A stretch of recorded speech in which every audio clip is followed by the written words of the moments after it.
झारखंड में होने वाले राज्यसभा चुनाव पर सबकी नज़र है, क्योंकि जिन दो सीटों पर चुनाव होने वाला है वो एक तरीके से झारखंड के आगे की राजनीति और गठबंधन, जो यहाँ पर गठबंधन की सरकार है, झारखंड मुक्ति मोर्चा, कांग्रेस, आरजेडी और लेफ्ट की जो गठबंधन की सरकार है, उसके भविष्य को लेकर भी तमाम तरह के जो अटकलें लगते हैं, कई बार जो गॉसिप चलती हैं, उन सब पर एक तरीके से विराम भी लगेगा या उन सबको हवा इस पूरे राज्यसभा चुनाव के बाद मिल सकती है।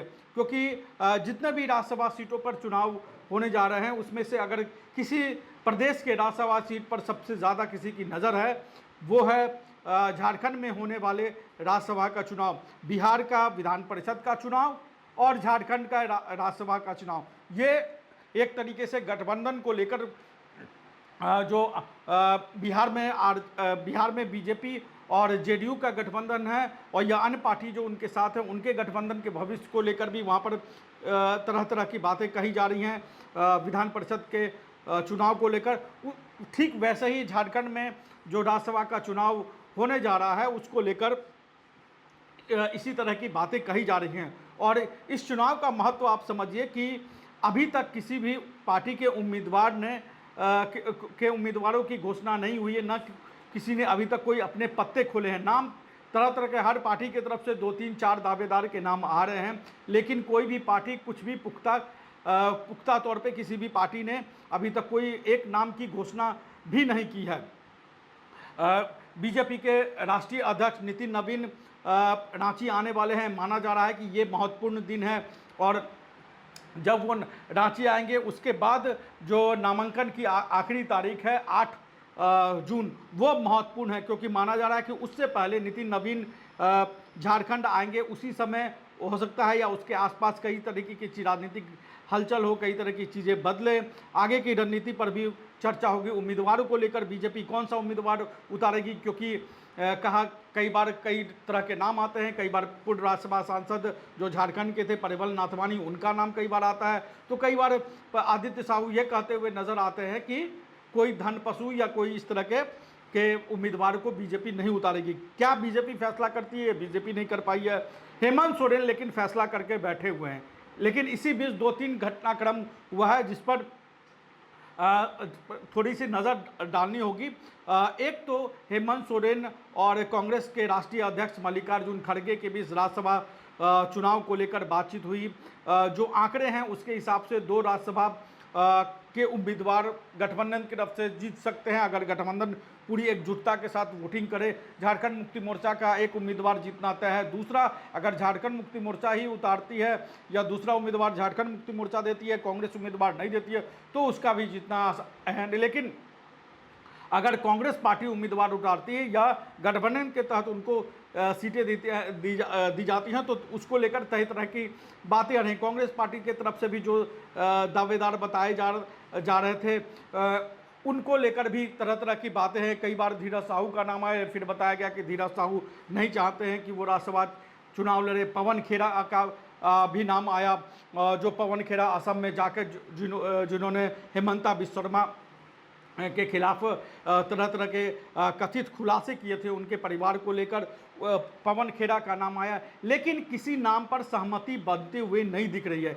इसी बीच बुधवार को एक अलग तरह का घटनाक्रम हुआ और बुधवार को तमिलनाडु में कांग्रेस के सिर्फ 5 विधायक हैं और वहाँ पर तमिलनाडु के मुख्यमंत्री जो नए मुख्यमंत्री बने हैं, कांग्रेस के साथ गठबंधन में वो सरकार चला रहे हैं, फिल्म अभिनेता थे थलपति विजय, उन्होंने गठबंधन के तहत 1 सीटें कांग्रेस पार्टी को दे दी है। यानी कि सिर्फ 5 विधायक पर कांग्रेस पार्टी का एक नेता, कांग्रेस पार्टी के एक नेता राज्यसभा जा रहे हैं। लेकिन झारखंड में कांग्रेस पार्टी के 16 विधायक हैं और 16 विधायक होने के बावजूद भी कांग्रेस जो है वो कांग्रेस पार्टी की सांसें अटकी हुई हैं, क्योंकि हेमंत सोरेन ने अभी तक हामी नहीं भरी है। हेमंत सोरेन ने कांग्रेस पार्टी की सांसें अटका रखी हैं, बीजेपी की भी सांसें अटका रखी हैं, आरजेडी की भी अटका रखी हैं, क्योंकि आरजेडी भी अपने तरफ से दावा करती है, जिसके पास सिर्फ 4 विधायक है, उनकी पार्टी की तरफ से सत्यानंद भोक्ता बताया जा रहा है कि वो अपने तौर पे दावेदारी कर रहे थे। लेकिन आंकड़े जो है वो कांग्रेस पार्टी की तरफ है। कांग्रेस पार्टी के पास 16 विधायक है, लेकिन जो जादुई आंकड़ा है राज्यसभा जाने का वो नहीं है। उस जादुई आंकड़े के लिए उनको झारखंड मुक्ति मोर्चा, आरजेडी और लेफ्ट की ज़रूरत पड़ेगी। लेकिन हेमंत सोरेन के पास पूरी राज्यसभा जाने की चाबी, और इसलिए जो हेमंत सोरेन के प्रवक्ता हैं सुप्रियो भट्टाचार्य, उन्होंने मीडिया से बातचीत करते हुए कहा कि हेमंत सोरेन टीम के कैप्टन हैं, गठबंधन के कैप्टन हैं। किनको खिलाड़ी चुनना है नहीं चुनना है वो हेमंत सोरेन तय करेंगे। हेमंत सोरेन मैदान में आ चुके हैं और किनका चुनाव होगा वो उनके जहन में है, लेकिन उन्होंने अपने तौर पर अपने प्लेयर्स का ऐलान नहीं किया है। और एक तरफ सुप्रियो भट्टाचार्य उस पूरे मामले को लेकर अभी तक सस्पेंस अपने तौर पर बनाए रखे हुए हैं। उनका ये भी कहना है कि हेमंत सोरेन ने अपने तौर पर चुन लिया, वो टीम के कैप्टन हैं, वो तय करेंगे कि कौन राज्यसभा झारखंड से तरफ से जाएगा। दूसरी तरफ कांग्रेस पार्टी है, वो उम्मीद लगाई बैठी है कि हेमंत सोरेन की हामी होगी तो उनके भी दरवाजे राज्यसभा के लिए खुलेंगे। वो राज्यसभा से कांग्रेस के पार्टी की तरफ से कोई उम्मीदवार, कोई नेता जो हेमंत सोरेन की सहमति का कोई कांग्रेस पार्टी का नेता हो वो राज्यसभा जा सकता है। पवन खेड़ा का भी नाम इसी आधार पर लिया गया, क्योंकि पवन खेड़ा ने असम में जाकर, जिस असम में हेमंत सोरेन असम चुनाव में अपना दमखम दिखा रहे थे, हेमंत सोरेन और कल्पना सोरेन, हेमंता विश्व शर्मा की जो राजनीतिक लड़ाई है उनसे राजनीतिक लड़ाई लड़ रहे थे, उसी बीच में कांग्रेस पार्टी की तरफ से जो है वो पवन खेड़ा वहाँ गए और उन्होंने तरह तरह के अपने तौर पर खुलासे। कांग्रेस पार्टी ने कांग्रेस पार्टी को कहा जाए तो पूरी तौर पर हेमंत सोरेन से उम्मीद है, लेकिन कई बार उम्मीदें हेमंत सोरेन ने अपने तौर पर गठबंधन कांग्रेस पार्टी की तोड़ी भी है। असम में भी जब चुनाव की बातें हो रही थी, एक साथ मिलकर चुनाव लड़ने की बातें हो रही थी, तो गौरव गोगोई जो असम कांग्रेस के अध्यक्ष हैं वो खुद हेमंत सोरेन से मिलने आए थे और रांची में उनकी मुलाकात हुई थी। उस मुलाकात के बाद उन्होंने कांग्रेस पार्टी को साथ में मिलकर चुनाव लड़ने का ऑफर दिया था। 6 से 10 सीटों तक का ऑफर उनको दिया था, लेकिन हेमंत सोरेन चुनाव नहीं लड़े और हेमंत सोरेन ने अपने उम्मीदवार उतारे।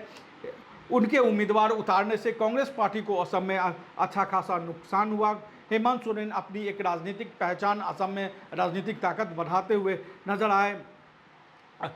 हेमंत सोरेन को मनाने की अपने तौर पर कांग्रेस पार्टी अपनी पूरी कोशिश कर रही है। जो कि तेलंगाना के उप मुख्यमंत्री हैं वो भी हेमंत सोरेन से मिलने आए, उनको मनाने की कोशिश की। मल्लिकार्जुन खड़गे ने भी हेमंत सोरेन से बातचीत की, लेकिन अभी तक हेमंत सोरेन ने हामी नहीं भरी है। अब हेमंत सोरेन की हामी का इंतजार है और माना जा रहा है कि दिल्ली में 6 जून को कांग्रेस पार्टी की बैठक होगी, उसमें आगे को लेकर फैसला किया जाएगा। कांग्रेस पार्टी चाहती है कि हेमंत सोरेन की पसंद का उम्मीदवार, जिस पर हेमंत सोरेन हामी भरे, उस उम्मीदवार को राज्यसभा भेजा जाए। इसलिए 6 नवंबर की तारीख बहुत महत्वपूर्ण है। उस तारीख में माना जा रहा है कि कांग्रेस पार्टी, झारखंड मुक्ति मोर्चा और बीजेपी तीनों अपने उम्मीदवार का ऐलान कर सकती है। जो जयराम महतो है उन्होंने भी अभी तक अपने पत्ते नहीं खोले हैं। उन्होंने भी कहा है कि वो सभी उम्मीदवारों को देख लेंगे कि कौन कौन से किस पार्टी ने किस किस को उम्मीदवार उतारा है, तभी वो फैसला लेंगे। जयराम महतो इसलिए महत्वपूर्ण है क्योंकि अगर बीजेपी वहाँ पर उम्मीदवार उतारती है, 2 सीट के लिए अगर 3 उम्मीदवार होते हैं तो जयराम महतो का वोट भी बहुत महत्वपूर्ण होगा कि वो किसको वोट देते हैं, क्योंकि जो दूसरी वरीयता की सीट होगी उसके लिए जो आंकड़े बीजेपी के पास नहीं है। इसलिए जयराम महतो का भी महत्व इस चुनाव में बहुत बढ़ चुका है। और जो झारखंड में राज्यसभा चुनाव का इतिहास रहा है वो इतिहास बताता है कि यहाँ पर जो क्रॉस वोटिंग और हॉर्स और ख़रीद फरोख्त की भी कई घटनाएं पहले भी हो चुकी है। उस पर भी तरह तरह की कयास, उसको लेकर भी तरह तरह के कयास लगाए जा रहे हैं। लेकिन हेमंत सोरेन क्या विजय थलपति वाला फार्मूला अपनाएंगे झारखंड में और उसके माध्यम से अपने गठबंधन की एकता प्रदर्शित करेंगे या नहीं करेंगे, या बीजेपी के लिए वो कोई दरवाज़ा खोलेंगे, उस पर सबकी नज़र रहेगी, हमारी भी नज़र रहेगी। आप क्या सोचते हैं कमेंट बॉक्स में हमें ज़रूर बताएं। नमस्कार, जोहार। बायोम इंस्टीट्यूट नीट की तैयारी के लिए एक भरोसेमंद नाम। यहाँ अनुभवी फैकल्टी, स्मार्ट क्लासरूम और बेहतरीन टीचिंग मेथड से स्टूडेंट्स को मिलती है मजबूत तैयारी। यहाँ हर स्टूडेंट को मिलता है पर्सनल गाइडेंस और डाउट क्लियरिंग का पूरा सपोर्ट। नीट 2027 और 28 के लिए फेज 2 बैच 30 अप्रैल से शुरू हो रहा है। आज ही बायोम इंस्टीट्यूट से जुड़े और अपने डॉक्टर बनने के सपने को दे सही दिशा। बायोम इंस्टीट्यूट सिर्फ मेडिकल प्रिपरेशन का संस्थान। रॉयल इंडिया में आपका स्वागत है। भारत के सबसे विश्वसनीय सोलर मोटर पंप और MPPT कंट्रोलर निर्माता। रॉयल इंडिया का high performance movable trolley solar water pumping system प्रस्तुत है। बेहतर दक्षता के लिए डिजाइन किया गया और आसानी से ले जाने योग्य। सरकारी परियोजनाओं के लिए अनुमोदित देश भर के कॉन्ट्रैक्टर्स और एजेंसियों की पहली पसंद। MNRE द्वारा अनुमोदित, उल प्रमाणित, उद्योग मानकों के अनुरूप स्वदेशी उत्पाद। सार्थक ऊर्जा समाधान के लिए हमारे साथ साझेदारी करें। आज ही संपर्क करें